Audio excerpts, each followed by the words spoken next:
अस्सलाम वालेकुम। कौम की बेटी मरीम सफदर साहिबा के कमरे का दरवाज़ा खोले जाने या तोड़े जाने के अमल पर मचा वावेला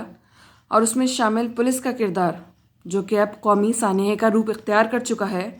खुसूसन एक औरत के हक़ में जिसे अखलाकियात से गिरा हुआ अमल जानकर शदीद ताज्जुब हुआ, क्योंकि मेरा जहन तो अभी महज कराची जलसे से पहले चंद घंटों में शाही सवारी के गुजरने के लिए तामीर व मरम्मत की जाने वाली सड़क पर उठे हज़ारों सवालों के जवाबात ना तलाश सका था, और फ़कत इस यकीन को मज़ीद पुख्ता किए जा रहा था कि दहाइयों से इस शहर कराची में दरपेश मसाइल के हल फ़कत किसी की मेहरबानी, मिजाज और नज़र करम के ही मुंतज़िर रहे हैं कि जब इनका अपना सूरज तुलू चले तो अंधेरों में पड़ी आवाम की फलाह जैसे मामूली और हक़ीर कामों पे नज़र कौन करे, क्योंकि लूटमार और डाका जनी जैसे अजीम काम भी तो अंजाम देने होते हैं। और जब इक़्तिदार यानी लूटमार में कमी वाक़ होने लगे तो फ़ंड्स की दस्तयाबी ना होना, इख्तियारात का ना मिलना और सूबाई कार्ड्स का खेले जाना जैसे घिसे हुए मगर हमेशा कायम और तरोताज़ा रहने वाले अजीम डायलॉग्स मंजर आम पर फरावानी से बिकते नज़र आते हैं। बहरहाल, कौम की अजीम बेटी की आहो बका और ललकार में अपनी आवाज़ें शामिल करते दीगर मुअज़्ज़िज़ सियासी रहनुमाओं के साथ साथ सिंध हुकूमत की जानिब से दिखाए जाने वाला गम और गुस्सा, ललकार और रोब और शर्मिंदगी में डूबी हुई नज़रें, मुनाफ़िकाना रवैयों के साथ साथ उन मिजाजों में भरी रऊनियत भी खोल रही थीं। खैर, शायद ऐसे ही वक्तों के लिए कहा गया कि मोहब्बत और जंग में सब जायज़ है, जिसका खुला इस्तेमाल हमने पिछले 3-4 दिनों में देखा भी। खैर, कहने वाली बात यह कि इन तमाम चीज़ों में टूटी सड़क पुलिस का रवैया, खुसूसन कौम की बेटी, कौम की इज़्ज़त के लिए और आम आवाम के नाम पर तश्कील पाई अब्बू बचाओ मुहिम, जिसमें कौम के मसाइल खुसूसन कराची के जलसे में कराची के मसाइल का जिक्र ना होना कैसे एक साथ रब्त पैदा करते हैं। तो चंद घंटों में तामीर हुई सड़क ने मुझे माज़ी करीब में गुज़रा वो ज़माना याद दिलाया कि जब इन खूंखार टूटी सड़कों के बायस कौम की बेटियों, या यूं कहिए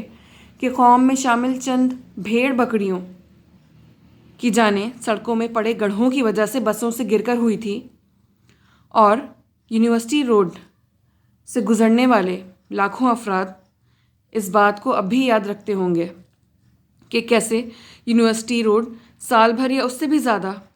खंडर बनी पड़ी थी और कैसे वहाँ से गुज़रते लोग हर दिन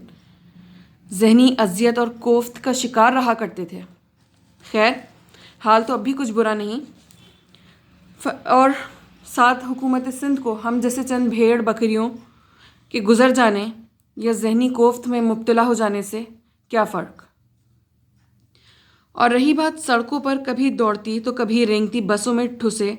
मुसाफिरों की, तो वो उस घुटन के साथ साथ सड़कों की टूट फूट का अजाब भी झेलते रहे हैं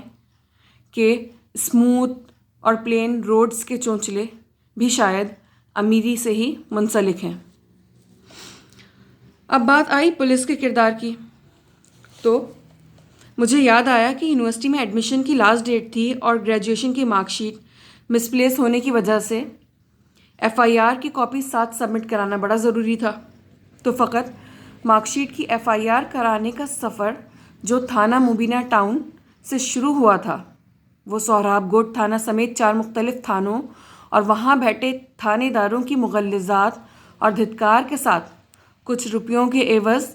चौथे थाने में बड़ी इज़्ज़त और खुश उसलूबी के साथ इख्तिताम को पहुँचा। फिर 12 टूटी सड़कों पर पड़े गड्ढों और उन गड्ढों में भरा पानी, कभी बारिश तो कभी गटर के पानी के बायस वहाँ उलटते चिंची, जिनमें गोके कौम की अजीम बेटियाँ इज़्ज़त माब तो ना बैठी होती, मगर इस मुल्क के शनाख्ती कार्ड में इंदराज पा जाने वाली मुझ समेत चंद भेड़ बकरियां ज़रूर होती, जिनके सड़क पर औंधे मुंह पड़े होने से किसी का ना तो कभी कोई सर शर्म से झुका, ना ही कोई शर्मसार हुआ, ना ही कोई आवाज़ अवाम की इज़्ज़त के नाम पर उठाई गई, ना ही कोई इत्तेहाद तश्कील पाया गया कि इतने हकीर मामलात पर उनकी मोहतरम नज़र क्यों ही आए کہ جن کی ان ٹوٹی سڑکوں، بسوں کے دھکوں اور پولیس کی رشوت ستانی جیسے عام معمولات زندگی کے بعد بھی اتنی حیثیت نہیں کہ سارا مہینہ کام کرنے کے بعد ملنے والی تنخواہ ان عظیم رہبروں، ان عظیم رہنماؤں کے پیروں کی چپلوں کی قیمت تک میں کسی قسم کا دور دور تک کوئی میل آ سکے۔ بہرحال کہنے کی باتیں بہت، لیکن وقت کی کمی بھی ایک حقیقت۔ وقت کی مناسبت سے سب کو الوداع اور آپ کی سماعتوں کا بہت شکریہ۔